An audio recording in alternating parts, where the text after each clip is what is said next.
Hello everyone, welcome to our channel current and affairs. तो आज हम 9 मार्च के करंट अफेयर डिस्कस करेंगे और उससे पहले कल के करंट अफेयर का क्विक रिवीजन लेंगे। तो कल का पहला क्वेश्चन था, हाल ही में एनपीसीआई ने national payment corporation of India जो बना था 2008 में, इसने एआई तकनीक के लिए किस संस्थान के साथ साझेदारी की? तो ये की आईआईएससी के साथ, यानी कि भारतीय विज्ञान संस्थान जो है बेंगलुरु में। और ये आईआईएससी बना था 1909 में। इसको बनाया था दो लोगों ने, जमशेदजी टाटा और मैसूर के राजा थे कृष्णराज वाडियार फोर। अटल इनोवेशन मिशन यानी कि AIM जो हमारे नीति आयोग के अंडर काम करता है, ये AIM कब बना था? अटल इनोवेशन बना था 2016 में। इसको लॉन्च किया था हमारे नीति आयोग ने। और नीति आयोग कब बना था? तो ये बना था 2015 में। तो नीति आयोग ने फ्रंटियर टेक्नोलॉजी लैब शुरू करने के लिए किस कंपनी के साथ साझेदारी की? तो ये की मेटा कंपनी के साथ। मेटा कंपनी पेरेंट कंपनी है इंस्टाग्राम, फेसबुक और व्हाट्सएप की। और अभी इसके चेयरमैन और CEO है मार्क जुकरबर्ग। और बात करें अगर नीति आयोग की, तो नीति आयोग के चेयरमैन कौन है? तो नीति आयोग के चेयरमैन होते हैं प्रधानमंत्री जो है अभी PM मोदी। और वाइस चेयरमैन कौन है? तो वो है सुमन बैरी। और ये नीति आयोग हमारे मिनिस्ट्री ऑफ प्लानिंग के अंडर काम करता है। हाल ही में किसने मीथेन गैस का फार्मूला होता है CH4। मीथेन गैस को ट्रैक करने के लिए मीथेन सैटेलाइट कक्षा में भेजा। तो ये भेजा स्पेसएक्स कंपनी के रॉकेट जिसका नाम है फैल्कन 9। और ये स्पेसएक्स कंपनी बनी थी 2002 में। किसने बनाया था इसको बनाया था एलन मस्क ने। हाल ही में एयरबस कंपनी ने विमानन प्रशिक्षण मानकों को उन्नत करने के लिए किस संस्थान के साथ सहयोग किया? तो ये किया IIM मुंबई के साथ। और भारत में टोटल IIM कितने हैं? तो वो है 21, IIT है 23। और पहला IIM बना था सन 1961 में। कहां पर? कोलकाता में। और ये एयरबस कंपनी, इसका हेडक्वार्टर कहां पर है? तो वो है फ्रांस में एक शहर है टोल यूसे। हाल ही में पाकिस्तान की पंजाब सरकार के पहले सिख मंत्री कौन बने? तो ये बने रमेश सिंह अरोड़ा। इनकी पार्टी है PMLN, पाकिस्तानी मुस्लिम लीग नवाज। और पाकिस्तान के पंजाब की पहली महिला CM कौन बनी है? तो वो बनी है मरियम नवाज, बेटी है नवाज शरीफ की। हाल ही में किस राज्य के माजुली मुखेटे को GI टैग मिला? माजुली दुनिया का सबसे बड़ा रिवर आइलैंड है। कौन सी नदी पर? ब्रह्मपुत्रा नदी पर। और ये आइलैंड कहां पर है? तो ये है असम में। तो आंसर है इसका असम। भारत की पहली AI टीचर का नाम क्या है? तो इसका नाम है आयरिस। और इस AI टीचर को किस कंपनी ने बनाया है? तो कंपनी का नाम है मेकर लैब। और इस AI टीचर को इंट्रोड्यूस किया गया है तिरुवनंतपुरम के एक गवर्नमेंट स्कूल में। हाल ही में 3 दिवसीय राष्ट्रीय बागवानी मेला यानी कि नेशनल हॉर्टिकल्चर फेयर, तो ये कहां शुरू हुआ? तो ये हुआ बेंगलुरु में। हाल ही में भारत के पहले स्मॉल स्केल LNG यूनिट यानी कि लिक्विफाइड नेचुरल गैस, तो भारत के पहले स्मॉल स्केल LNG यूनिट का उद्घाटन किस राज्य में किया गया? तो ये किया गया मध्य प्रदेश के विजयपुर में। और इसका उद्घाटन किसने किया? तो ये किया हरदीप सिंह पुरी जी ने, जो हमारे पेट्रोलियम और नेचुरल गैस मंत्री हैं। तो बढ़ते हैं आज की वीडियो की तरफ। आज का पहला क्वेश्चन है, हाल ही में कौन सा देश आधिकारिक तौर पर अंतरराष्ट्रीय सौर गठबंधन में शामिल हुआ? तो अभी अंतरराष्ट्रीय सौर गठबंधन का 97वां मेंबर बना है पनामा। और इससे पहले 96वां मेंबर बना था हंगरी। यह बना था पिछले साल दिसंबर में।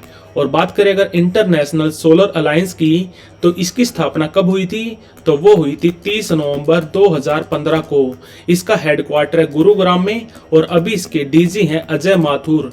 और इसकी स्थापना कहां पर हुई थी? तो स्थापना हुई थी पेरिस में। तो अभी अंतरराष्ट्रीय सौर गठबंधन का 97वां मेंबर बना है पनामा की कैपिटल है पनामा सिटी। हाल ही में कौन सा देश नेटो का 32वां मेंबर कंट्री बना? तो ये बना स्वीडन। और नेटो का 31वां मेंबर कौन सा देश बना था? तो वो बना था पिछले साल फिनलैंड। और बात करें अगर स्वीडन की, तो कैपिटल है इसकी स्टॉकहोम। और यहाँ पे करेंसी चलती है कोरोना। और यहाँ पर पीएम कौन अभी, तो स्वीडन के पीएम है उल्फ क्रिस्टरसन। और बात करें अगर नेटो की, यानी कि नॉर्थ अटलांटिक ट्रीटी ऑर्गेनाइजेशन, ये संगठन कब बना था, तो ये बना था 4 अप्रैल 1949 को। हेडक्वार्टर इसका ब्रुसेल्स में, ब्रुसेल्स कैपिटल ऑफ बेल्जियम। और अभी नेटो के एसजी कौन है, सेक्रेटरी जनरल है जेंस स्टोल्टनबर्ग। ये पहले नॉर्वे कंट्री के पीएम भी रह चुके हैं। तो अभी अभी नेटो का 32वां मेंबर कंट्री बना है स्वीडन। हाल ही में कौन सी खदान एशिया की सबसे बड़ी कोयला खदान बन गई है, तो ये बन गई है घेवरा खदान। घेवरा खदान है छत्तीसगढ़ में। और इस खदान को एक कंपनी मैनेज करती है जिसका नाम है SECL, south eastern coalfield limited. पहले इस खदान में माइनिंग नहीं होती थी, बट अभी हमारे ministry of environment, climate change और फॉरेस्ट ने, जिसके अभी कैबिनेट मंत्री हैं भूपेंद्र यादव, अभी इस मिनिस्ट्री ने इस खदान को क्लियरेंस दे दी है। और हमारे माइनिंग मिनिस्टर कौन है, तो हमारे मिनिस्टर ऑफ माइंस हैं प्रहलाद जोशी। और इसी मंत्रालय के अंडर काम करता है हमारा GSI, यानी कि जियोलॉजिकल सर्वे ऑफ इंडिया, जो बना था 1851 में। इसका हेडक्वार्टर है कोलकाता में। और अभी थोड़े दिन पहले माइनिंग मिनिस्टर्स की मीटिंग भी हुई थी। कहां पर, भोपाल में। माइनिंग मिनिस्टर्स की मीटिंग हुई थी भोपाल में, जिसको चेयर किया था प्रहलाद जोशी जी ने। तो अभी अभी कौन सी खदान एशिया की सबसे बड़ी कोयला खदान बन गई है, इस खदान की वार्षिक कैपेसिटी होगी 70 मिलियन टन। 70 million ton. तो ये बन गई है घेवरा खदान, जो है छत्तीसगढ़ में। हाल ही में गर्भपात को संवैधानिक अधिकार बनाने वाला पहला कंट्री कौन सा बन गया है, गर्भपात यानी कि अबॉर्शन को लीगल राइट बनाने वाला पहला कंट्री बन गया फ्रांस। फ्रेंच रिवॉल्यूशन यानी कि फ्रांस की क्रांति कब हुई थी, तो वो हुई थी 1789 से लेकर 1799 तक। और फ्रांस ने अपने संविधान को कब अडॉप्ट किया था, तो साल था 1958, 4 अक्टूबर 1958 को। और फ्रांस का इंडिपेंडेंस डे कब होता है, यानी कि बेस्टाइल डे। ये इंडिपेंडेंस डे को बोलते हैं बेस्टाइल डे, जो मनाते हैं 14 जुलाई को। और अमेरिका अपना इंडिपेंडेंस डे कब मनाता है, तो वो मनाता है 4 जुलाई को, यानी कि 4 जुलाई को। और पिछले साल बेस्टाइल डे परेड पर गेस्ट ऑफ ऑनर थे हमारे प्रधानमंत्री PM मोदी जी। और इस साल जब हमारा रिपब्लिक डे था, तो इस पर चीफ गेस्ट कौन बनकर आए थे, तो वो आए थे फ्रांस के प्रेसिडेंट, जिनका नाम है इमैनुअल मैक्रोन। और अभी अभी फ्रांस के नए PM कौन बने हैं, तो वो बने हैं गैब्रियल अटल। गैब्रियल अटल फ्रांस के इतिहास के सबसे युवा PM बने हैं और पहले गे PM बने हैं। और फ्रांस की कैपिटल क्या है, तो वो है पेरिस। और पेरिस में हेडक्वार्टर है यूनेस्को का। यूनेस्को कब बना था, ये बना था 16 नवंबर 1945 को। और पेरिस में हेडक्वार्टर है OECD का, जो बना था 1961 में। तो अभी अभी अबॉर्शन को लीगल राइट बनाने वाला पहला कंट्री बन गया है फ्रांस। हाल ही में चुनाव आयोग ने डाक मतदान यानी कि पोस्टल बैलेट के लिए न्यूनतम आयु सीमा बढ़ाकर कितनी कर दी, तो पहले पोस्टल बैलेट के लिए न्यूनतम आयु थी 80 साल, अभी इसको 5 साल से बढ़ा दिया गया, तो अभी हो गई है 85 साल। बात करें अगर चुनाव आयोग की यानी कि इलेक्शन कमीशन की, तो इलेक्शन कमीशन कब बना था, तो ये बना था 25 जनवरी 1950 को। इसीलिए हम 25 जनवरी को मनाते हैं वोटर डे। और हमारे CEC यानी कि चीफ इलेक्शन कमिश्नर कौन है, तो वो है राजीव कुमार। और हमारा इलेक्शन कमीशन किस मंत्रालय के अंडर काम करता है, तो वो करता है ministry of law and justice के अंडर, यानी कि विधि और न्याय मंत्रालय के अंडर, जिसके अभी कैबिनेट मंत्री हैं अर्जुन राम मेघवाल। और हमारे चुनाव आयोग का हेडक्वार्टर कहाँ पर है, तो वो है निर्वाचन सदन नई दिल्ली। और इलेक्शन कमीशन हमारे संविधान के कौन से आर्टिकल में आता है, तो आर्टिकल का नाम है 324, आर्टिकल 324। तो अभी अभी हमारे इलेक्शन कमीशन ने पोस्टल बैलेट के लिए न्यूनतम आयु सीमा बढ़ाकर कर दी है 85 साल। हाल ही में बांग्लादेश की प्रधानमंत्री शेख हसीना ने D8 प्रतिनिधि मंडल की बैठक में सभी मुस्लिम देशों के लिए कॉमन करेंसी का प्रस्ताव रखा। तो इस D8 का हेडक्वार्टर कहां पर है, तो वो है इस्तांबुल में।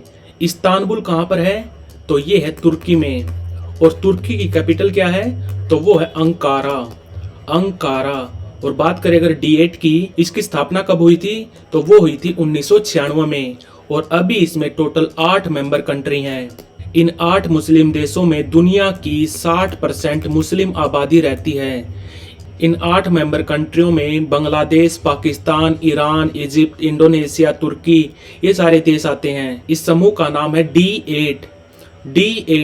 D8 का मुख्यालय है इस्तांबुल में। और बात करें अगर शेख हसीना की, तो शेख हसीना बांग्लादेश की 5वीं बार PM बनी है। इनकी पार्टी का नाम क्या है, तो वो है अवामी लीग। अवामी लीग। और बांग्लादेश की कैपिटल क्या है, तो वो है ढाका। ढाका में हेडक्वार्टर है बिम्स्टेक का। बिम्स्टेक का। और ये बिम्स्टेक कब बना था, तो ये बना था 1997 में। तो आंसर है इसका इस्तांबुल। हाल ही में विश्व का सबसे बड़ा साहित्यिक उत्सव जिसका नाम है साहित्य उत्सव, इसका आयोजन कहां पर होगा, तो ये होगा नई दिल्ली में। इसका आयोजन कौन करता है, तो इसका आयोजन करता है हमारा साहित्य अकादमी। साहित्य अकेडमी, जो हमारे मिनिस्ट्री ऑफ कल्चर के अंडर काम करती है। हमारे मिनिस्टर ऑफ कल्चर कौन है, तो वो है जी किशन रेड्डी।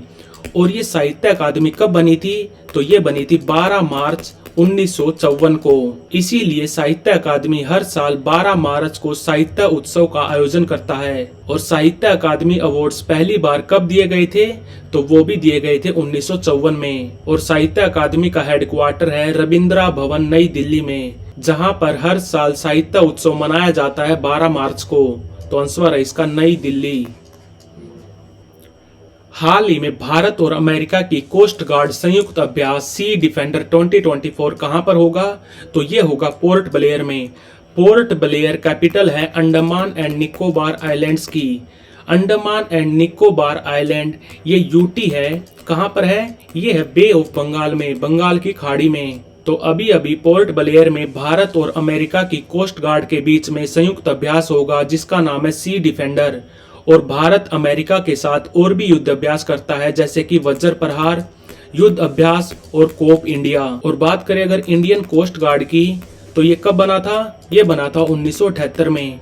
1978 में। और अभी इसके डीजी कौन है, तो वो है राकेश पाल। राकेश पाल। और अभी थोड़े दिन पहले हमारी इंडियन कोस्ट गार्ड ने एक त्रिपक्षीय युद्ध अभ्यास किया था जिसका नाम था दोस्ती 16। किसके साथ किया था, श्रीलंका और मालदीव के साथ। श्रीलंका और मालदीव के साथ। कहां पर, माले में। माले है कैपिटल ऑफ मालदीव। और अभी हमारी इंडियन कोस्ट गार्ड अमेरिका की कोस्ट गार्ड के साथ एक संयुक्त अभ्यास करेगी सी डिफेंडर 2024। कहां पर, पोर्ट ब्लेयर में। हाल ही में जन औषधि दिवस कब मनाया गया, तो ये मनाते हम 7 मार्च को। पहली बार मनाया गया था 2019 में। ये हम अब की बार 6वीं बार मना रहे हैं। और बात करें अगर पीएम जन औषधि योजना की, पीएम जन औषधि योजना और पीएम जय योजना अलग अलग हैं। पीएम जन औषधि योजना इसको लॉन्च किया गया था 2008 में। और इसको चलाता है हमारा ministry of chemical and fertiliser. Ministry of chemical and fertiliser, जिसके अभी कैबिनेट मंत्री हैं मनसुख मांडविया। और हमारी पीएम जय योजना यानी कि पीएम जन आरोग्य योजना, इसको चलाता है हमारा ministry of health and family welfare. प्रधानमंत्री जन आरोग्य योजना ये लॉन्च की गई थी 2018 में। और हमारे health and family welfare minister भी हैं मनसुख मांडविया जी। मनसुख मांडविया ये राज्यसभा मेंबर हैं, कहां से, गुजरात से। तो जन औषधि दिवस ये मनाते हम 7 मार्च को। Like, share, subscribe. Thank you for watching current and affairs.